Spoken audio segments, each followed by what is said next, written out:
Bonjour à tous, bienvenue dans cet épisode 6 du tutoriel sur l'utilisation du storyboard sous iOS 8. Dans l'épisode d'aujourd'hui, on va reprendre un petit peu des trucs qu'on a déjà fait, comme vous verrez. Je vais aussi un peu plus parler des gestures qu'on peut ajouter directement dans le code. Et puis je vais vous montrer deux trois trucs sympas. Donc voilà. Je suis désolé si j'ai la voix un peu rauque, c'est parce que c'est le matin. D'habitude, j'enregistre le soir, donc je dois avoir la voix un peu plus claire. Là, il est un peu tôt pour moi. Mais je suis pas sûr d'avoir le temps cette semaine de faire le soir, donc je vais essayer d'enregistrer le matin. Donc aujourd'hui, c'est un petit épisode, entre guillemets, qui va être un peu plus soft. Je vais pas montrer trop de nouveaux trucs. On va plus utiliser des choses qu'on a déjà vues. Parce que je commence à être à court d'idées.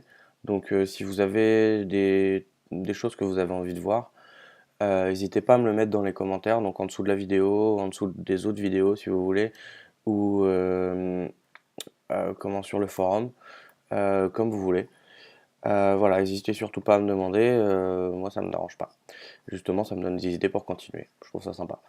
Comme je l'ai déjà dit, je crois, je ferai sans doute une autre série sur Core Data, mais je l'attaquerai peut-être un tout petit peu plus tard parce que Core Data ça va être un petit peu plus long.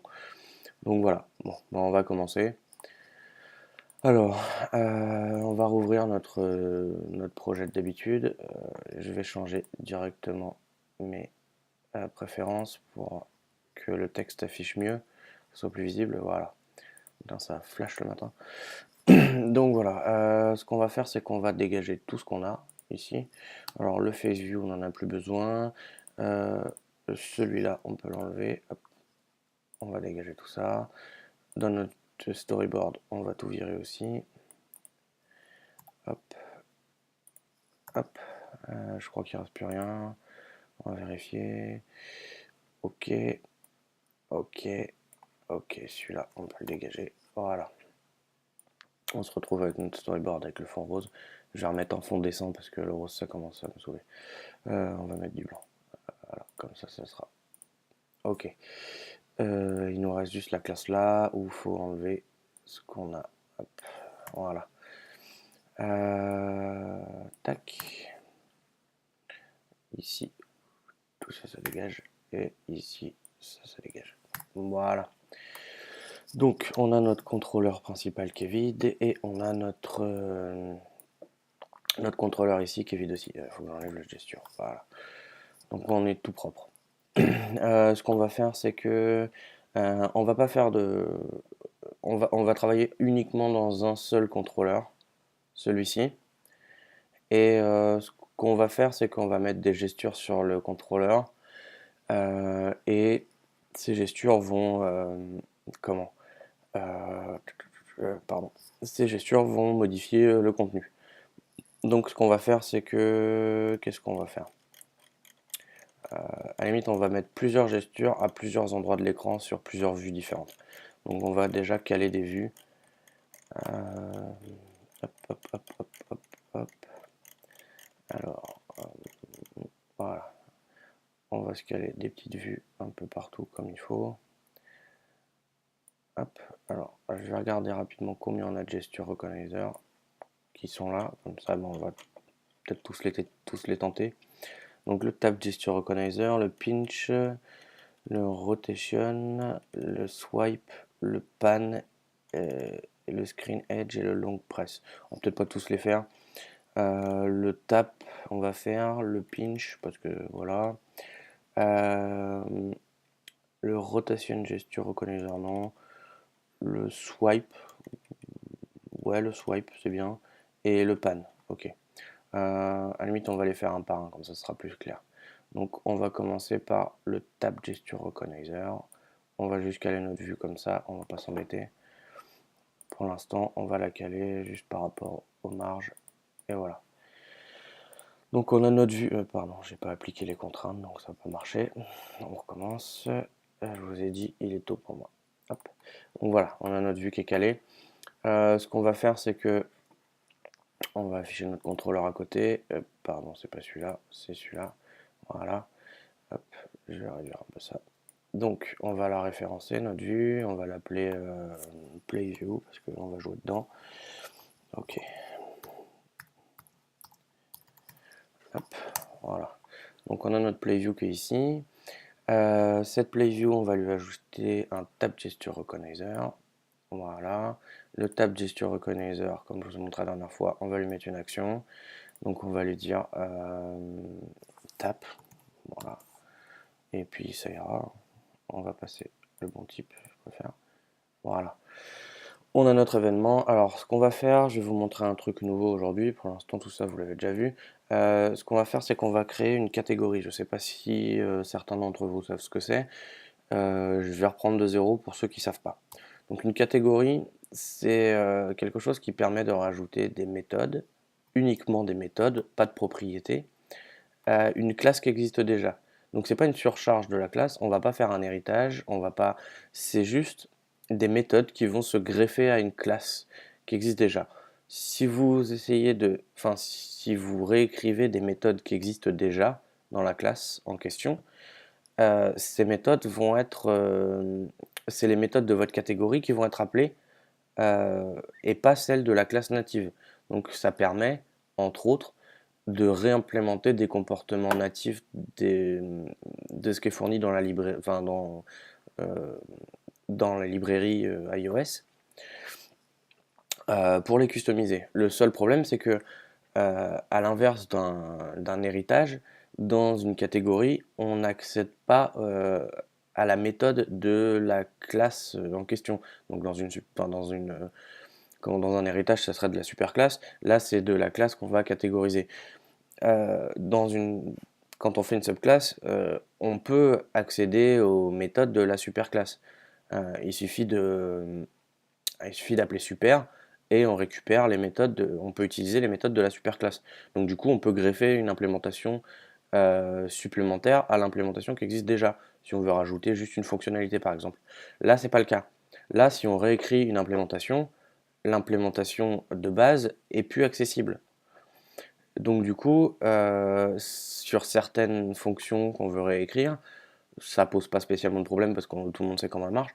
Par contre, pour certaines fonctions un peu complexes qui vont aller dans les table view ou dans d'autres objets un peu plus complexes du framework, bah, il faut faire du reverse engineering pour savoir comment elle fonctionne et bien appeler toutes les méthodes de délégation éventuelles, etc.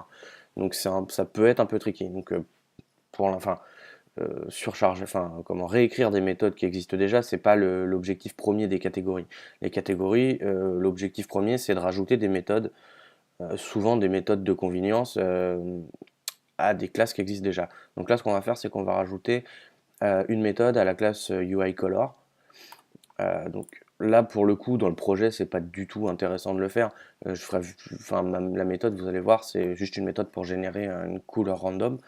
Je pourrais très bien l'implémenter dans mon ViewController et ça serait marre. Là, je le fais pour les besoins de l'exemple. Mais voilà, c'est comme ça, vous saurez après. Donc, pour faire une catégorie, vous allez dans iOS Source. Ouais, OS X, ça marche aussi, mais on va aller dans iOS. Et du coup, au lieu de choisir la classe classique que vous choisissez ici, vous allez sur Objective-C File. Attendez, il me semble que c'est ça, ouais, c'est ça. Objective-C File. Et là, donc, vous voyez, c'est pas tout à fait le même interface que d'habitude. Donc là, vous pouvez choisir soit un fichier vide, tout court. Donc ça peut servir si éventuellement vous faites un seul projet. Enfin, si vous avez un seul workspace pour plusieurs projets, avec des projets qui ont des particularités, vous pouvez faire une classe avec deux fichiers d'implémentation et un seul header. Et du coup, l'implémentation diffère d'une application à l'autre. Et du coup, quand vous buildez vos applications, euh, moi je sais que c'est dans ce cas-là où je l'ai utilisé ce truc-là. euh, Bah, quand je build mon application, dans un build, il va utiliser une implémentation particulière et dans l'autre build, il va utiliser la deuxième implémentation. Du coup, ça me permet d'avoir un seul projet pour plusieurs applications. Sinon, vous voyez que vous avez les protocoles. Alors, extension, je sais pas bien ce que c'est, donc on va pas y aller. Mais dans le protocole, c'est pour définir un protocole classique. Comme je vous l'ai montré la dernière fois, on pourra revenir de plus dessus. Enfin, on pourra revenir là-dessus un peu plus en détail.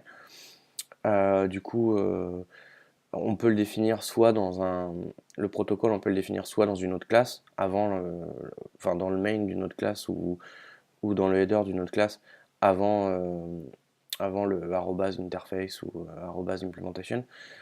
Ou alors on peut le définir dans un fichier à part. Si jamais vous avez besoin que votre protocole soit implémenté par plusieurs classes différentes, comme ça vous avez juste à l'importer.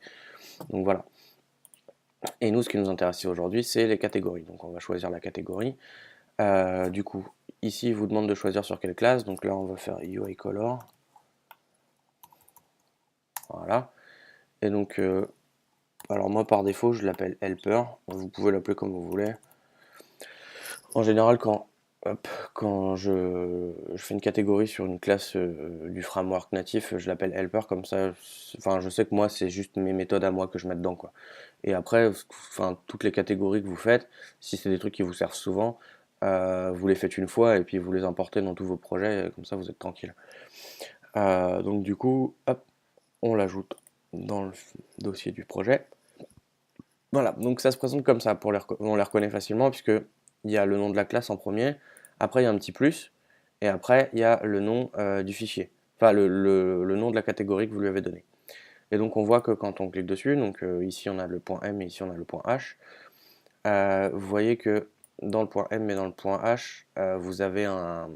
Donc là, voilà, vous allez pouvoir déclarer vos méthodes publiques et privées, si vous voulez avoir des méthodes privées.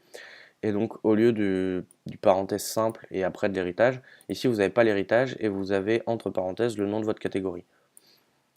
Et dans l'implémentation, ici, c'est pareil. Donc là, on va lui faire une seule méthode qui va renvoyer une UI color. On va faire une méthode de classe, comme ça, il n'y aura même pas besoin d'avoir une instance. Donc ça va envoyer une UI color et ça va s'appeler random color. Voilà. Voilà pour notre interface publique. Hop. Et ici, voilà. Donc ici on va écrire notre méthode classique. Alors voilà, la seule limite à ça, c'est que vous pouvez pas stocker de données dans une catégorie. En fait, le truc c'est que, alors après, je pense que si vous posez la question à Monsieur Cordon, il vous répondra mieux. Mais en gros, l'idée c'est que l'espace mémoire alloué à un objet d'une certaine classe va être défini dans la classe. Là, vous redéfinissez pas la classe, vous lui ajoutez seulement quelque chose. Et dans cet ajout-là, on peut pas avoir on peut pas avoir enfin, on va pas pouvoir utiliser plus de mémoire que ce qui a été défini dans la déclaration de la classe principale. Donc du coup, c'est pour ça qu'on peut pas rajouter de propriétés, de variables. Par contre, on peut rajouter des variables qui vont être en read-only, et puis on va implémenter, même en lecture, en écriture. Mais du coup, il va falloir implémenter le setter et le getter, et on n'aura pas de stockage. Donc c'est bon à savoir. C'est la limitation.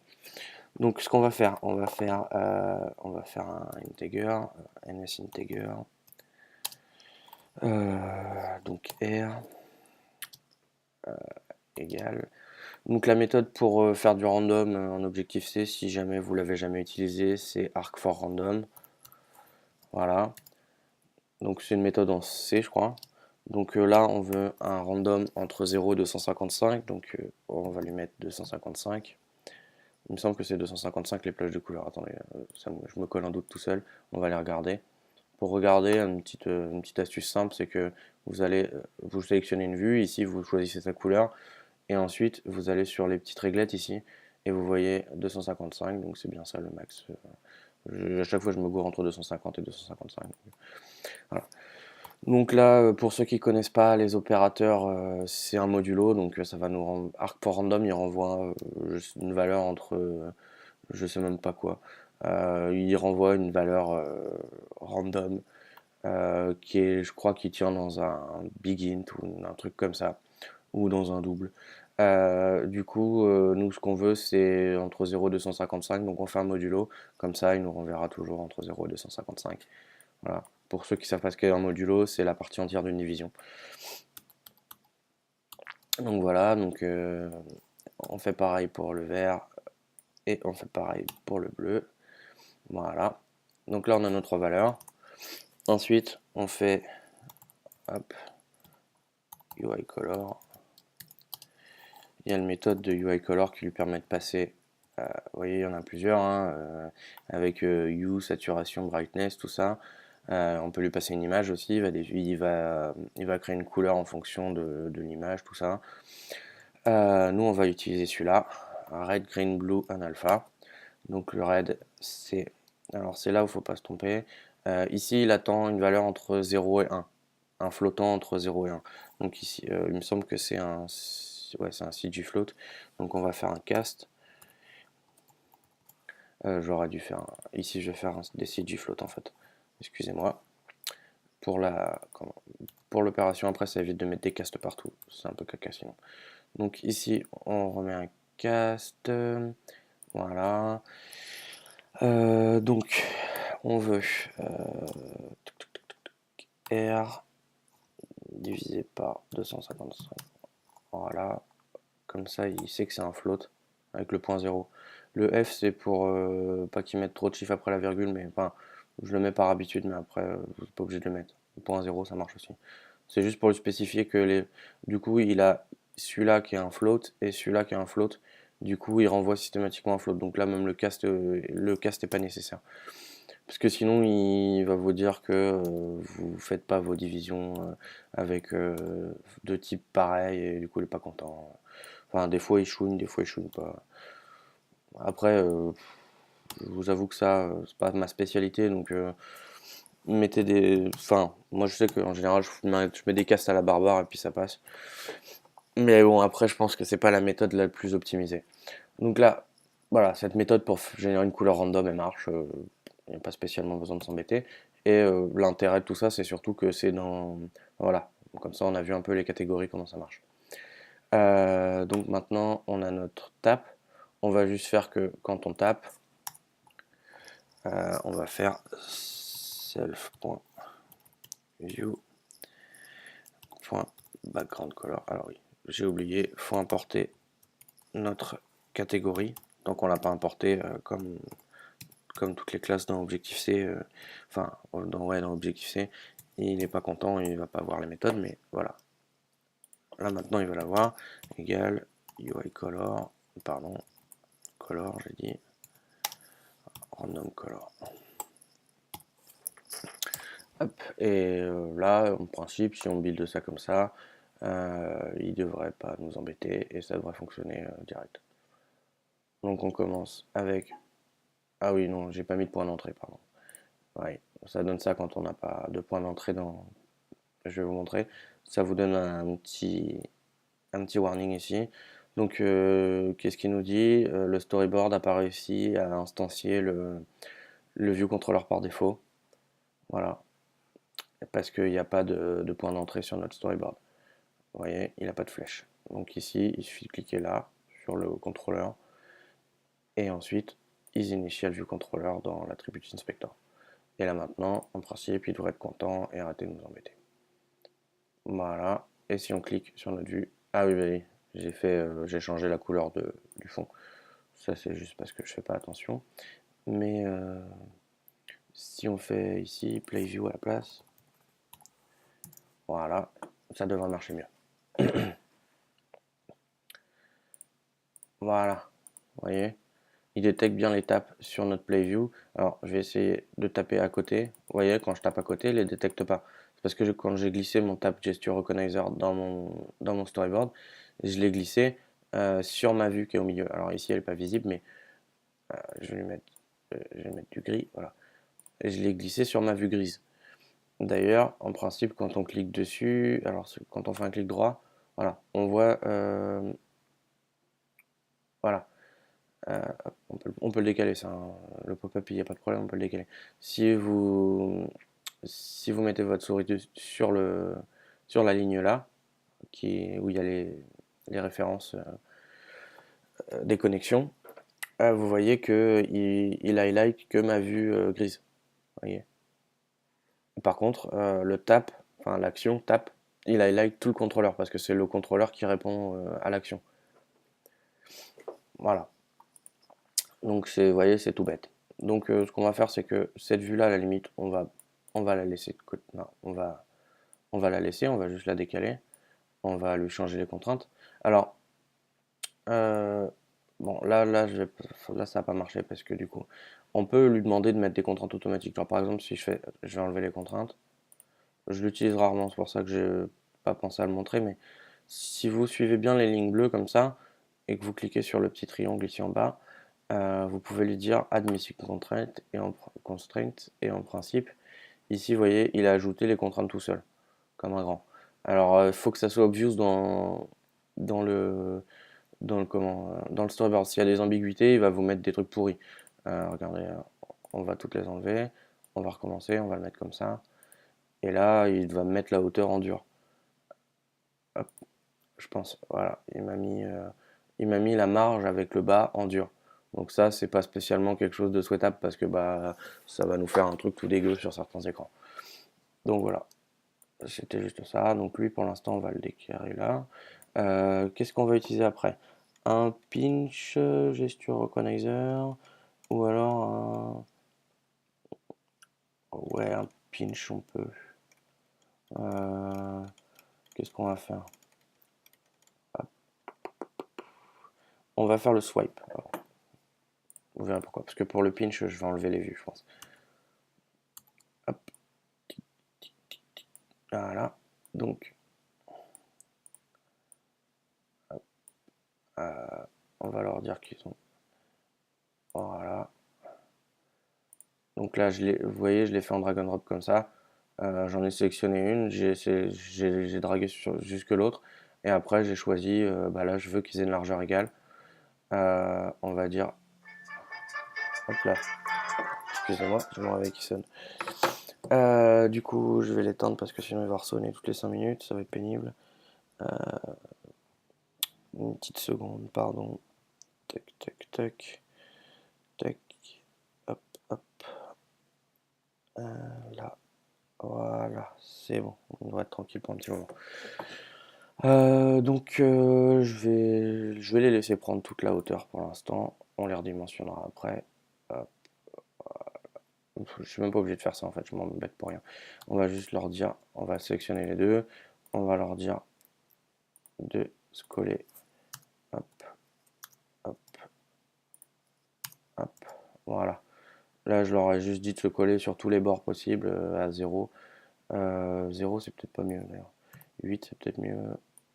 Comme ça, il va me mettre une marge entre les deux vues parce que sinon, il va pas me mettre de marge. Andouille. Voilà, comme ça devrait être bon. Et là, si je fais juste ça, il devrait me mettre bien. Voilà. Bon, alors à gauche, il me l'a aligné un peu n'importe comment, mais bon, c'est pas dramatique pour le coup. C'est parce qu'à gauche, il m'a compté la marge, alors que là, il a dû s'aligner sur le bord, ou un truc du genre. Mais passons. Donc ici, on a notre vue qui est associée à notre table gesture. Donc ici, on va ajouter, alors on va l'appeler PlayView 2, hein, on va pas s'embêter. Tac, voilà, et on va lui ajouter, j'ai dit, un swipe. Donc le swipe, pareil, on lui génère sa petite action. Alors, qu'est-ce qu'on va lui mettre? On va lui mettre swipe, de toute façon, pour pas les mélanger. Un E, hop, on lui passe le swipe gesture. Voilà. Alors ici, ce qu'on va faire. Qu'est-ce qu'on va faire donc? On va faire un swipe, on va détecter le sens. On va pas lui faire juste changer de couleur. Là, on pourrait, hein, à chaque fois qu'il fait un swipe, on va le faire juste pour l'exemple, pour voir comment il marche classiquement le swipe. Hop, là, je vais vous montrer comment on peut exploiter un peu les. Donc là, à gauche, on a notre tape, donc il suffit de taper. Ici, si je tape, vous voyez, là, je suis en train de cliquer, je sais pas si ça s'entend, mais je suis en train de cliquer, ça fait rien. Alors là, si je swipe, vous voyez, hop, il s'en fout. Et là, je peux swiper dans les deux sens, il s'en fout, il change pas de couleur. Là, maintenant, si ici, je swipe, ah bah oui, j'ai laissé play view, donc hop, on va mettre le 2 quand même. C'est plus logique, pardon. Mes exemples sont un peu foireux ce matin. Hop, donc là, pareil, on clique, ça change la couleur, on swipe, ça fait rien. Vers le haut non plus, vers le bas non plus. Ici, on clique, ça fait rien. On swipe, on swipe vers la droite, ça marche. Et on swipe vers la gauche, il s'en fout. et vers le haut, il s'en fout, et vers le droit, il s'en fout. Du coup, j'imagine qu'on doit pouvoir configurer le swipe gesture. C'est la première fois que je l'utilise, hein, donc c'est pour ça, ça fait ça quand c'est neuf. Ne vous inquiétez pas, voilà. On peut choisir swipe right, left, down, up, donc ici, et on peut choisir avec combien de touches, combien de touch. Et vous voyez, on peut lui, en plus, lui, enfin, il y a quelques arguments pour déléguer les touches apparemment. Et du coup, celui-là, si je choisis le tap, voilà, on peut choisir enfin une seule tap. Là, si je mets double tap, je pense que il devrait appeler l'action que si je tape deux fois. Donc, ouais, c'est plutôt intelligent, il n'y a pas spécialement besoin de s'embêter à compter et tout. Là, j'ai cliqué une fois, ça marche pas. Je clique deux fois, ça marche. Et celui-là, il est toujours sur droite. Ok. Euh, du coup, on peut changer le nombre de touches aussi. Alors là, je peux faire deux touches max. Et encore, c'est pas gagné. Donc, on va pas le faire. Mais voilà, vous savez que ça se fait là. Bon, bah, du coup, pour le swipe, je pensais qu'on récupérait dans l'action le sens du swipe. Si vous voulez, on peut regarder un petit peu dans le détail ce qu'on récupère comme, comment, comme information par exemple, sur un Tap Gesture Recognizer. Il suffit d'aller là, hein. Et vous voyez ce qu'il y a comme propriété dessus. Donc là, on va avoir un number of touch required. Donc ça, c'est les settings qu'on peut lui donner. Et si on va sur UI Gesture Recognizer, donc il y a toutes les méthodes de setup, tout ça. Et ensuite, voilà, on peut récupérer la location in view. Donc ça, c'est pratique. Ça vous renvoie la fonction, vous lui passez une UI view, donc celle que vous voulez, et il vous renvoie un CG point dans ce système de coordonnées. Donc c'est plutôt pratique pour savoir si par exemple on veut dessiner un point juste en dessous d'où la personne a tapé. Et ben avec ça, c'est pratique. Voilà. Ou si on veut ajouter une vue juste à l'endroit, bah tiens, attendez, on va pas s'embêter, on va le faire. Euh, pour voir un peu comment ça marche. Voilà, ici dans le tap, on va faire un UI view. Hop, V égale UI view. Alors, tac. Init with frame. Donc on va lui créer une frame à la volée. Si direct. Si direct mec en principe. Je sais pas où je suis là. Mec, là. Donc on va pas la positionner, on va la mettre à 0, 0 et on va lui donner une taille qui va être égale à self.playview.size.width divisé par 2, pas divisé par 2, multiplié par 0, on va lui donner 20%. Voilà, 0,2. Et en fait, on va factoriser un peu parce que ça, je vais le répéter, ça sert à rien. Hop, on va dire, parce que je veux faire un carré. Donc, on va l'appeler CGFloat. Attendez, je vais agrandir ça parce que ça va être un peu le boxon déjà que vous ne devez pas suivre trop là. Donc voilà. CGFloat ici. Size, hop, on va l'appeler size, ça ira bien. Voilà. Comme ça, on a notre taille. Et ensuite, on va lui donner la taille ici. Size, size. Hop là, il me l'a mis deux fois à côté. C'est dur le matin. Donc, on a notre vue qui est initialisée avec ça. On va faire v.backgroundColor, UIColor, voilà, color, random color, voilà. Et ensuite, on va lui faire juste v.center. Donc ça, c'est une propriété que vous avez sur toutes les vues. Vous pouvez définir directement son centre. Il se débrouille à calculer le centre. Donc comme ça, il va la positionner centrée sur l'endroit où on a tapé. Et donc là, ce qu'il faut faire, c'est donc notre sender, il s'appelle sender. Position, c'est quoi, c'est touch in view, non? Non, c'est pas ça. Attendez, on va regarder la doc parce que j'ai oublié. Tap gesture, hop, ici, gesture recognizer, et c'était Location in View. Je vais le décaler comme ça, je n'aurai pas besoin de le rouvrir à chaque fois comme ça. Donc c'est Location in View. Et on va lui passer la Play View. Voilà. Là, ensuite on fait self.playView add subview v tac tac. Et juste, bon, pour l'instant on peut le laisser comme ça. On va le builder. Voilà, il est bloqué sur Alt. Ça marche plus. Pourquoi ça marche plus? Debug. Alors, debug. Je vais vous montrer comment je débug. Je mets un breakpoint. C'est pas plus compliqué que ça. Et ensuite, j'appuie partout. Ah oui, c'était un double tap. Ah, mais c'est pour ça que ça marchait plus. C'est normal. Ça fait ça quand c'est neuf. Allez, on appuie sur play et on reprend le simulateur. Voilà. Et si je tourne le bidule, il devrait me mettre des carrés plus grands parce que la largeur est plus grande. Si je retourne, il me remet des carrés plus petits. Le seul problème, c'est que si je mets un carré, il me met, voilà, il me met par-dessus les autres. Mais c'est déjà pas mal. Hein, ça nous fait un truc à peu près. Voilà. Là, si on avait un petit peu de, je sais pas, pour comment, pour l'exemple, si on utilisait un petit UI Dynamic Behavior bidule à UI Animator, on pourrait leur mettre tous ces blocs une petite gravité, et puis à chaque fois qu'on clique sur l'écran, ça nous rajoute un bloc qui tombe. Voilà, par exemple. Je dis ça parce que c'est un truc que j'ai fait, donc c'était un des exercices de Stanford, je crois. Pour ceux que ça intéresse, dans pas la session de l'année dernière, je crois que c'était pas la dernière session, celle d'avant, où il y avait ça. Peut-être que je viendrai dessus un peu plus tard.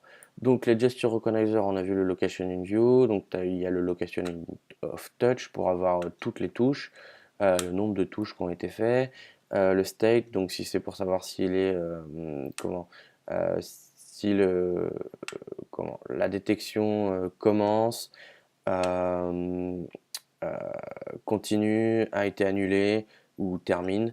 Alors pour un touch, ça s'applique pas, il est toujours en begin, je crois, ou toujours en recognize, puisque le touch c'est un instantané. Par contre pour le drag, c'est le pan, ça s'appelle, pardon, il va vous envoyer, il va appeler l'action que vous allez mettre, enfin que vous alliez lier euh, à ce recognizer. Euh, il va, euh, il va l'appeler à chaque fois que par exemple votre pan il va bouger. Peut-être pas par point, mais il va vous appeler à un intervalle. Du coup, vous avez un state, enfin le state là devient important puisque du coup, vous pouvez déterminer quand le pan commence, pour par exemple ajouter un bloc quand le pan commence, ensuite déplacer le bloc avec le pan et quand il finit, le supprimer par exemple. Vous voyez? Après, voilà, vous avez les touches qui ont été cancel, etc. Après, il y a tout un tas de trucs, je vous laisserai lire la doc. Donc pour le swipe, on va voir le swipe, qu'est-ce qu'il nous dit? Swipe gesture recognizer, on reprend notre petite doc, tac, voilà. Donc pour ceux qui n'ont pas suivi l'épisode dernier, juste pour afficher le petit pop-up et après aller dans la doc, c'est Alt plus clic sur quelque chose. Et quand il y a voilà, quand il n'y a pas de doc, par exemple ici, il vous met rien, ou voilà. Et quand il y a de la doc, il vous affiche là. Et après, il suffit de cliquer sur les liens, hein. C'est des liens hypertextes, ça vous ouvre le truc de documentation, en principe sur la bonne page. D'ailleurs, vous voyez, j'ai fait des recherches là pour la fois d'avant. Du coup, le swipe. Alors, le swipe, il a direction, donc c'est les directions qu'il détecte et le number of touch. Donc, c'est pareil, c'est juste les arguments, enfin, c'est juste la configuration. Et après, il y a les constantes qui sont définies pour les directions. Et alors, c'est quoi? C'est des trucs. Je crois que ça, c'est des bitmasks. Du coup, on doit pouvoir lui passer plusieurs directions en même temps. Il me semble. Alors, attendez, on va regarder. Euh, il me semble que alors, si je me trompe pas, ça représente un bitmask et du coup, on peut lui passer Si vous mettez un pipe entre chaque, il va détecter pour tous. Bon, on peut le tester, hein. Il faut juste qu'on référence notre swipe et qu'on le configure au démarrage. Là, on peut pas le faire visiblement dans le storyboard, enfin le comment, euh, dans le truc pour configurer. On va l'appeler comme ça parce que j'ai oublié le nom. Là, on va l'appeler swipe, swipe recognizer, parce que sinon ça va entrer en conflit avec notre méthode.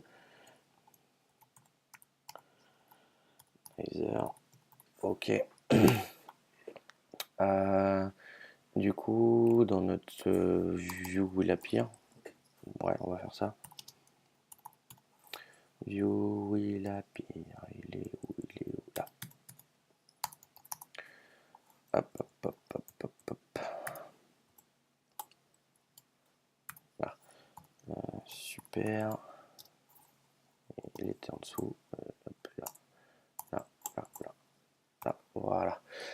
On va le configurer, j'ai dit self.swipe gesture recognizer point, c'est direction, j'ai dit que ça s'appelait égal, alors UI swipe gesture recognizer.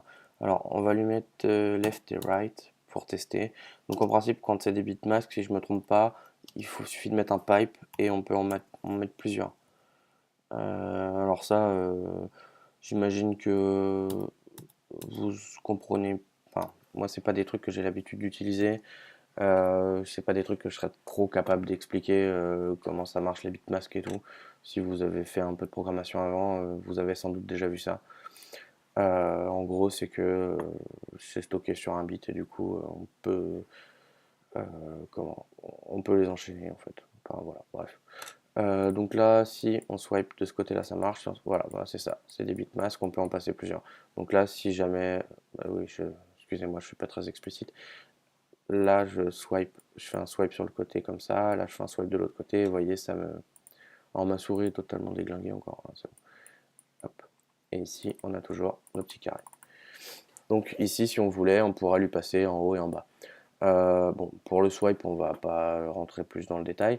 Ce qu'on va faire à la limite, c'est que on va dégager celle-là, on va bouger celle-là, hop, hop, clear constraint,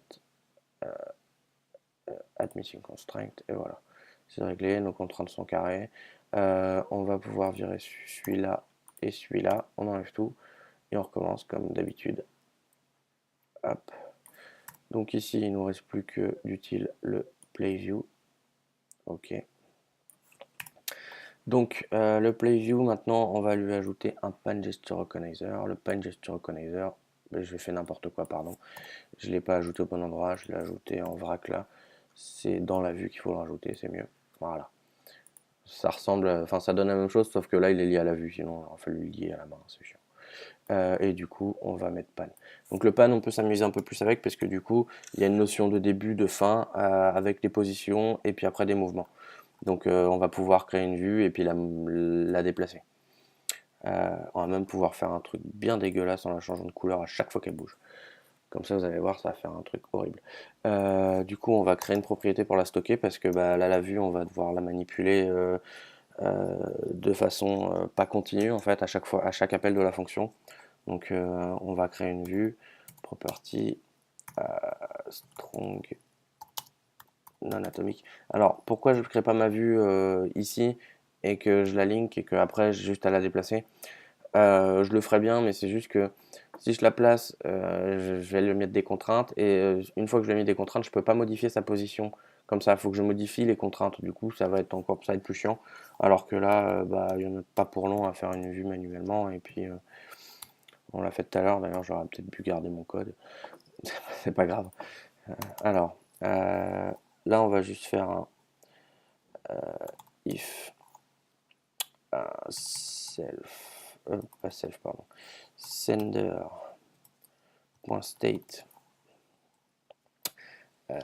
égal UI gesture recognizer state began. Voilà.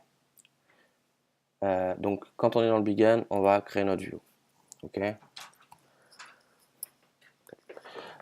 Du coup, on va créer notre view. Donc UI view. Pardon. v, je vais appeler, égale UI view alloc init with frame. On va lui donner ce coup-ci une taille fixe. On va pas s'embêter. Make, hop. Donc 0, 0. On va lui mettre 50 et 50. Voilà. Hop.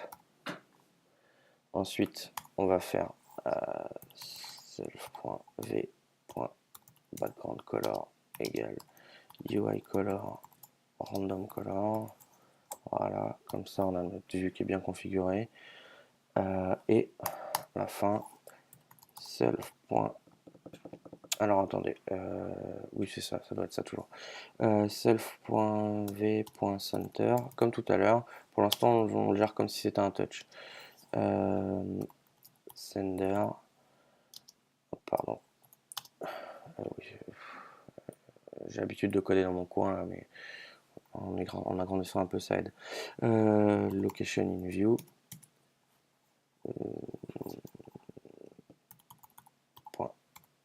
Play view. Et on n'oublie pas de l'ajouter, sinon ça s'affichera pas.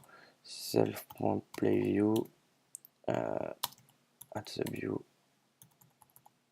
Voilà. Comme ça, là, on est carré. En principe, quand il va détecter que le pan commence, il va ajouter la vue. Alors, on va continuer. Else if. Pardon. Sender.state égale, pardon. UI gesture recognizer state. Voilà, donc c'est change, recognize, tout ça. Alors pour le pan gesture recognizer, comme je disais tout à l'heure, il y a begin au début. Ensuite c'est change tout le long. Et ensuite c'est ended. D'accord. Sinon si c'est un cancel, le cancel, je crois que s'il a commencé, il appelle le ended. On va pas le traiter, mais vous regarderez dans la doc. C'est assez bien expliqué. Du coup, ici, on va faire quoi? Self.v.center égale cg.make. Voilà, donc on va définir, on va juste redéfinir le centre pendant tout le mouvement. Pour redéfinir le centre, comment on va faire? Écoutez, on va rouvrir encore une fois notre doc sur le pan gesture recognizer et je vais vous montrer la méthode. Donc ici, on a toujours notre truc de config, number of touch, minimum number of touch. Et ensuite, on a translation in view, set translation in view et velocity in view.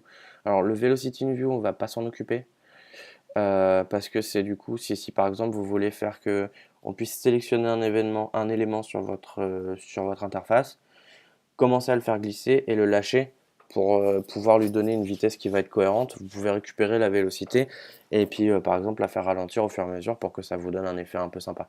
Je pense que ça doit être un truc du genre qui est utilisé par exemple dans les table view. Si vous avez une table view super longue, pour avoir une table view super longue, c'est pas compliqué. En général, vous allez dans l'appli musique. Si vous avez déjà 5-6 albums, vous allez dans tous les morceaux. Ça vous fait une pelletée de trucs. Il suffit de scroller et puis de le lâcher et vous verrez que il ralentit au fur et à mesure.